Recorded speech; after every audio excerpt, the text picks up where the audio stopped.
So the Hurricanes finally have our new defensive coordinator, Corey Hetherman. Let's have a quick conversation about this today. What we're going to talk about, first I'll go over just who Corey Hetherman is, because honestly I had never heard of him, so I want to do some quick research. I figured you all have the same mentality, like, who is this guy? So we'll go over where he came from all the way up until where he is now, professionally, of course. We'll talk about his professional career from where he started to where he is now. And then I'll just go over a lot of thoughts that I have on this hire. I've got plenty of thoughts. So we'll do the who he is part really quickly, and then we'll go through and take our time on the my thoughts portion of this. First, my name is Jordan Harris. I'm your favorite host in the entire world. This is Sports Truth. As always, please do like the video, subscribe to the channel. I really do appreciate the support. Once again, I will never ask you for any money. I make money in other ways. I don't need your money. I just need your subscriptions. That is how you pay me. All right. So if you're entertained, if you're educated at all, please do reward me with a subscription. I appreciate that. All right. So let's talk about who is Corey Hetherman. Corey Hetherman was a quarterback at Fitchburg State, which is a Division III school. I have never heard of Fitchburg State. I'll be honest with y'all. I actually worked for information back in the day. Remember when you would pick up the phone and dial 411 to get information instead of just simply Googling stuff? Well, I was the person on the other line of the phone when you would dial 411, and I would type the information and tell you the phone number or whatever you were looking for. So I've heard of just about any city, like any city you could think of in America, almost any school you could think of, I've probably heard of it. So I was kind of shocked when I was like, Fitchburg State, what is that? Never heard of the place. But anyway, he was a quarterback there. But yeah, in case you're wondering what my job was in college, that's what I did. I worked for information. It was horrible, by the way. Anyway, so offensive coordinator. He ended up being an offensive coordinator after that. Being that he was a quarterback, it makes sense to transfer or to transition to the offensive coordinator position. Just makes sense. And then he did something that I think is actually pretty smart and pretty cool. He switched to the defensive side because he figured understanding defense more and more would make him a better offensive coordinator. That makes a ton of sense to me. Super smart. But he had performed so well and enjoyed the defensive side of things so much that he ended up staying on the defense. So he ended up getting his first defensive coordinator job in 2016 at Maine. He ended up being the defensive coordinator at James Madison after that, and that was from 2019 to 2021, where he became the assistant coach of the year. He ended up winning that award. I think that's pretty cool at James Madison. From there, he went to Rutgers, a bigger program, where he was the linebackers coach. Then he was promoted up to defensive coordinator when he moved over to Minnesota. So let's talk about Minnesota's standings as far as like where their defense was ranked while he was a defensive coordinator. They were ninth in points allowed, which is excellent because there's 100 and something teams in NCAA football at this division. So to be ninth out of 100 plus is excellent, right? He was also 12th in rushing defense, ninth in passing defense, and then they had 22 interceptions. So they were tied for seventh when it comes to forcing interceptions. So that is who, and also if you care about this kind of things, he appears to be married with a new child at home. If you care about that kind of stuff, which I don't, but I ended up finding it through my research. I also have a ton of research on this dude. You would think I was the FBI. It's kind of scary, and I won't bore y'all with that information. But anyways, so I'm gonna go into the my thoughts situation here. All right. What do I think about this hire? As y'all know, I am a Mario Cristobal fan, but I'm a Mario Cristobal fan, but I'm not in the Mario Cristobal cult. That means if he makes a mistake, I do not have a problem telling you I think that was a mistake. If he makes a bad hire, I do not mind telling you I think that was a bad hire. I'm going to go through all of these thoughts here, and then I'll just give you a grade on the hire towards the end, okay? So, let's see. Give me 1 second. All right. So, my initial thoughts. The first thing that he mentioned, or not the first thing that he mentioned, but the point that he was driving home throughout this entire press conference that he had. Well, first, like, you got to look at that stare. Like, he's obviously pretty intense, right? just the stare that he was giving, I was like, oh my gosh. But what he was driving home was, we are going to be aggressive. He mentioned that multiple times. A lot of people are super excited about that. I'm going to say temper your expectations on that because there's two sides to it, okay? When you're aggressive in football, oftentimes that could result in multiple big plays against you as well. So just know that. There's two sides to being aggressive, and I'm going to explain what those sides are. First, let's look at Trayvon Diggs.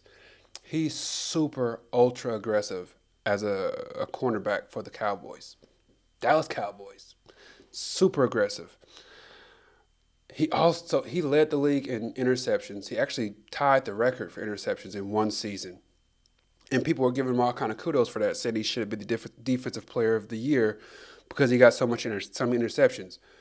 But people did not realize that he also gave up more yards than any cornerback in the entire NFL. You had to play a certain amount of snaps, obviously, but he had the worst amount of yards against him in the entire NFL while getting the most interceptions. So if you think about that, he's a boom or bust kind of guy. That's what he is. He's going to bite on every 5 yards and back route. Every curl route that he sees, he's biting on it. So a double move works on him every time. So that's what people get excited about, being super aggressive. I'm like, okay, it looks really good. Sometimes you're able to force 22 interceptions like Minnesota did last year. But sometimes it can backfire on you being super, super aggressive because you give up huge plays all over the field. So that's one side. The other side of being ultra aggressive is Ed Reed. So we got Trayvon Diggs over here, boom or bust, but then we've got Ed Reed over here. Ed Reed, which is my favorite football player of all time. He was so excellent with his fundamentals that it allowed him to be aggressive when he needed to be aggressive. And any time that he was aggressive, typically it paid off because the quarterback knew how fundamentally sound he was, that he most of the time knew a double move is not going to work on Ed Reed, so I'm not really going to do too many double moves. I'm just going to try to do a quick slant here. And Ed Reed, every now and again, would bite on that quick slant and get an interception. So whenever you are being ultra aggressive in something, you also have to be extremely fundamentally sound. That's the key here. Trayvon Diggs, not fundamentally sound as far as NFL cornerbacks goes. That's why he gives up so many big, huge plays all over the place. And he's able to cover that stuff up because he gets interceptions. But then you have Ed Reed, who's also super aggressive, but his fundamental standpoint is so profound that he covered up all the mistakes that he could have potentially shown on film. So that's that. I just wanted to put that out there first before we got into the rest of my thoughts on this stuff. So let's talk about so here's my thoughts. We're going to talk about my concerns and the pros of this thing. So the pros and the cons. First, let's talk about the cons because I have far more pros on this. So the cons, the first thing that jumps off is his experience. He does not have a crazy amount of, like a crazy track record. We're basically taking a flyer or waiver on a guy who had one really good year. Typically, you like to hire somebody who has 5 or 6 years and you can see where their teams track every season. You can see that wave, right? You can't predict anything unless you're able to get a certain amount of data previous to that gives you a trajectory on where things are going. Okay? I hope that makes sense what I just said. I just got into a bunch of business talk. I say that kind of stuff to my employees all the time. But anyway, so he had one really good season at Minnesota. A really good season, mind you. Really good season there. But what I love to see is for somebody to have 5 really good seasons. Or 5 seasons, 3 of those are really good, 2 of those are really bad. Then you could say, why did he have 3 really good seasons? Why did he have 2 really bad seasons? Does our team look more similar to the 3 good seasons that he has, or does it look a little more closer to the 2 seasons that he had really bad where he didn't have a pass rush? Like that kind of thing is really important when you're looking at hiring a person. So the fact that he doesn't have a lot of experience and doesn't have a track record that can project the future, that concerns me quite a bit. The second part that concerns me is the longevity question marks. So He's extremely mobile. Like, I just ran through all the places that he's been. So he was, I'm not going to talk about the fact that he was a quarterback because he was playing football then, but he was at Maine as a defensive coordinator. He was at James Madison. Then he went to Rutgers, and then he went to Minnesota, and now he's coming here to the Hurricanes. So anytime I'm hiring somebody in my businesses, the first thing that I want to know is how long will they be around? And the only way you can predict that is by looking at the past, right? Once again, so the fact that he's been all over the place, his last stay, he was only there for 1 year, concerns me a little bit. I love longevity, and to me, it seems like he's looking for the best opportunity, which a lot of people are, so I'm not going to fault him for that. I'm just also saying that that does give him a knock a little bit when it comes to the hire. Um, I always talk to people whenever they are looking for an employee or whatever it may be. I always give them the analogy of the girlfriend. So if you're looking for, if you're talking to one of your friends and they just found a new girlfriend, you say, okay, where'd you meet her at? How'd you meet her? Tell me about how you met her. And they say, oh, I met her at church or whatever. She was single for a while. I met her at church and we ended up, we're going to get married. That sounds great. But then when you talk to somebody and you ask them, how'd you meet this lady? And they say, well, she was actually dating so-and-so, but then I ran into her at a party, so she left him, and then she started messing with me, and then before you know it, that kind of stuff, when your friend was dating the mistress, and then your friend ends up marrying the mistress, what typically happens is she becomes a mistress again. She's going to do the exact, so whatever she did to that guy before she got with you, she most likely will do that to you too, right?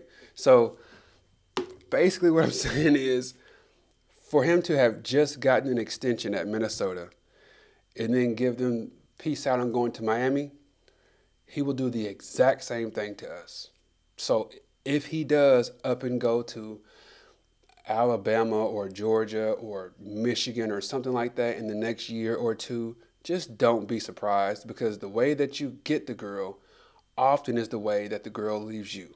That's just how it goes, okay? So there's a little bit of information for your life and for the Hurricanes football season upcoming. Now, that's the only cons that I really have. Let's talk about the pros real quick. So the fact that he appears to be intense and aggressive, I do love that. My favorite football coach of all time is Tony Dungy. I love the fact that he didn't have to raise his voice. It's the same way that I operate in my businesses. I don't raise my voice. I don't yell at adults. The way that he was able to never raise his voice and still get so much greatness out of his players, I really do. I appreciate that. I think that's pretty cool. My second favorite coach of all time is Jimmy Johnson, even though he coached my hated Dallas Cowboys. I cannot stand the Dallas Cowboys. But Jimmy Johnson is my second favorite coach ever, as far as football goes. So as you would know, those two coaches are so far apart, it's crazy. Tony Dungy, super quiet, humble guy. Jimmy Johnson, super lovable, but he will get in your grill about something. He is super animated. I love both of those dudes. So what I think that these Hurricanes need is far more Jimmy Johnson than Tony Dungy. That's just from a distance, looking at what I see, like it just seems like they need way more in your face, aggressive, don't do that again, like that kind of talk than Tony Dungy, fatherly advice, uncle type talk. What I think that we have been missing, if you remember, there was a video that surfaced online a few years ago. It was the year before or a couple of years before Cristobal left Oregon and came to the Hurricanes. There was a play where right before the half, Oregon was driving down the field and they threw a pass. The guy ended up catching it, going down. And instead of getting up and handing the ball to the ref real quick, the receiver got up and spun the football in celebration. And they were like in hurry-up offense. There was just a few seconds left, and they were trying to get a field goal. So when that happened, Cristobal lost it on that player. And if you don't know what I'm talking about, just search Mario Cristobal, Oregon, wide receiver scream, or something like that. Wide receiver yell, or something.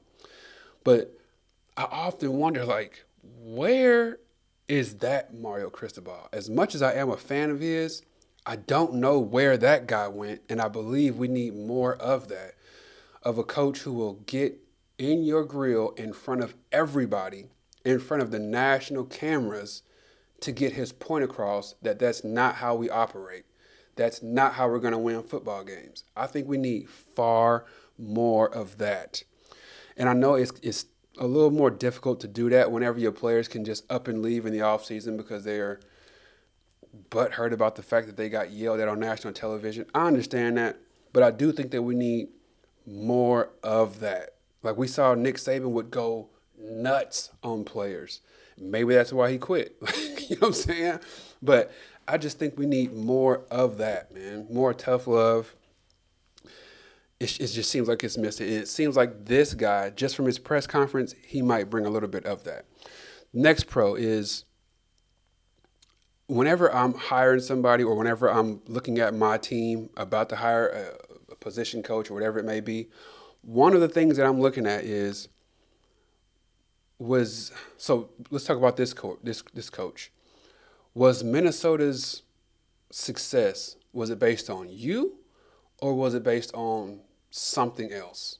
Was it based on a player that was at Minnesota that you're not going to have at Miami? Was it based on the head coach's scheme or the head coach's system? Like, what was it? Was it you or was it the system /coach /players? What was it? And I want to make that difference, right? Let's talk about, just for an example, let's talk about Andy Reid.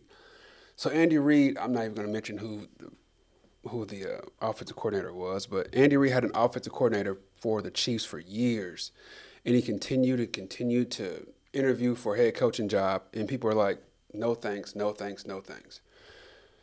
There are plenty of reasons why people were saying no thanks, but one of the main reasons was people were like, I don't know if you can prove that the Chiefs are being successful because of your play calling, because I know that Andy Reid is a genius play caller. And you have the title offensive coordinator, but I don't know if it's really you or if it's this head coach /scheme that's working better. So that's why the offensive coordinator kept getting overlooked. And the only way that you really can prove that is by saying, look, Minnesota was trash when I showed up, or Kansas City is trash when I showed up. And when I got here, now that I'm here, it's jumped up to these levels. That's the only way that you can really prove that. So when I was going back and doing some research on this hire, on Corey Hetherman, it actually was really positive. The reason why is because when he got to Minnesota, they were in the 50s as far as total defense goes. And then in 1 year, they jumped all the way up to fifth overall. So to go from the 50s to number 5, that proves to me like, okay, it got to be him because the head coach was still there. Everything else was still there. The only thing that was different was the defensive coordinator that came in. And to go from 50-something to number 5, a huge turnaround like that, that tells me this coach has something. That's exactly what it screams at me. The next pro is I wanted somebody who has proven that they have done a whole lot with a little. Prove to me that you're not being ultra successful just because you have the best players in college football. Prove to me that you're an excellent teacher because you have 2- and 3-star players all over the field and your scheme is so excellent that it's working and it's confusing defenses it's confusing quarterbacks. Prove to me like that, right?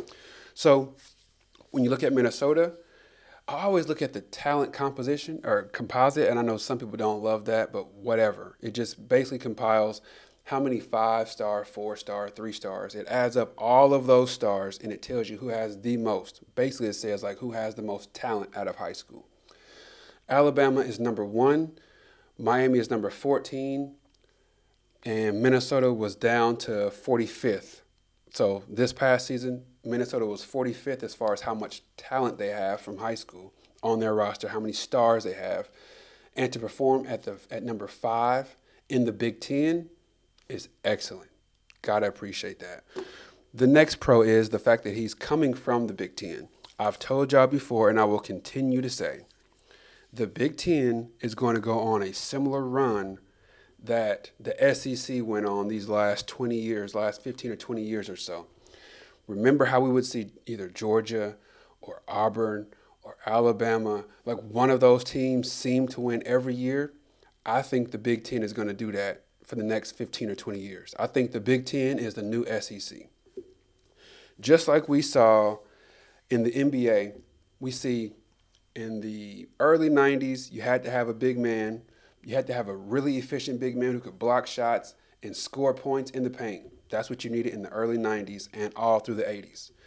Then Michael Jordan gets introduced into the league in the mid 90s, or not introduced, but you know what I'm saying. Like he becomes super prominent towards the beginning of the 90s into the middle of the 90s. And it's like, okay, big men are not as important. Now we need a guard who can drive and score buckets in the paint, who can score over these tall 7-foot players. The game started to change, right? And then all of a sudden, you get somebody like Kobe who's introduced. And it's like, now we need a guard who can score over these big, tall guys in the paint, but could also hit from the mid-range and three-point range. And then from there, it was, we need a guard who can shoot threes at a super high clip and make those consistently. So the NBA consistently changes. That's exactly what college football has done. At one point, it was you need super fast speed everywhere. That was in like the early 2000s. And then it became you need athletes everywhere, not just fast, but you need them to be fast and really strong. Look at Alabama. Now it's starting to transition to strength is the main importance, the main ingredient. And then if you're able to mix in some play action with deep balls from time to time, that's going to win the football game. I'm telling y'all, you heard it here first. The Big Ten style of football is going to be the winner. It's going to probably win over the next 20 years. I bet you the Big Ten wins 13 of those and then over the next 20 years.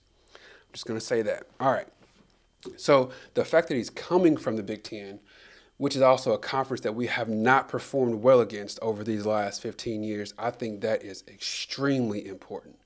He should be able to tell our guys, look, instead of lining up like this on the front four, you need to adjust this way because this is how they're going to run against us. This stops the run. This stops the power back run. We need more of that information because it has not worked over the last 15 years. Okay, so the last pro that I'll talk about is the fact that he mentioned he's going to simplify the defense. I was screaming that all season that we were just doing too much. It looked to me like Coach G was calling defensive plays as if he had Cam Kinchins back there or as if he had Ed Reed back there overseeing, like being the quarterback of the defense. He just didn't. And there was misreads everywhere. It was just too much going on. And I like to give analogies. I like to give examples. One of the analogies that I can come up with is if you remember Arthur Brown, this is in like the early 2000s. He's actually from Wichita, which is where I live, where I was born. I was hyped to see somebody from Wichita go to Miami.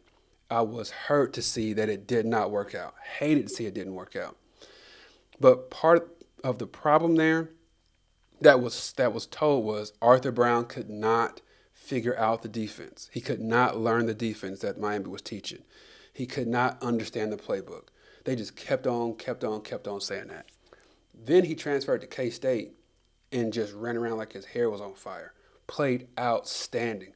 Might have even been an All-American. Then he went to the NFL and played for the Ravens for a few years. So sometimes, man, when you got a killer, when you got a dog out there, sometimes you just got to let them go out there and just play on instinct. And I know you can't just have them run around not knowing anything. Obviously, that's a fact. But dumb it down sometimes. When you have a crazy athlete who knows how to see ball, get ball, simplify it to where he can do that better than anybody in the country. Arthur Brown showed when he went to K-State that he could do that better than anybody in the country. But he couldn't do that at Miami because he didn't know how to do certain things, and they just set him on the bench and put him in on special teams consistently. So simplify things, dumb it down as much as you possibly can. Please and thank you. All right, so what's my overall grade for this? First, I guess I should have started the whole thing by saying welcome to the U, Corey Hetherman. I should have started by saying that.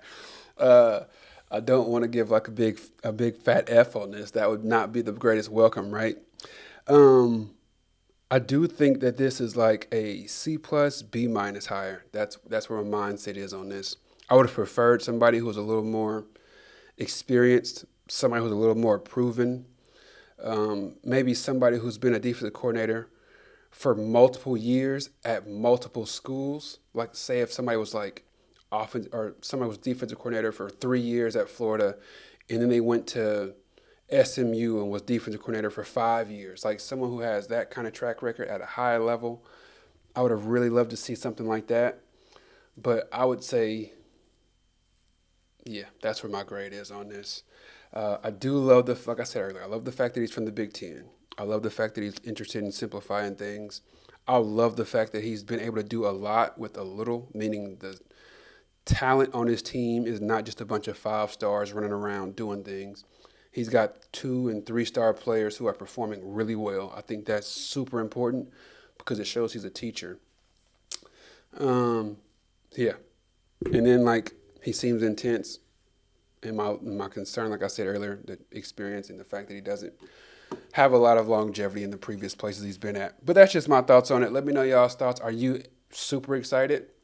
I'm pretty excited. I'm not going to say I'm super excited. Like I'm just like, oh my gosh, I can't believe we landed this guy. I don't have that mindset.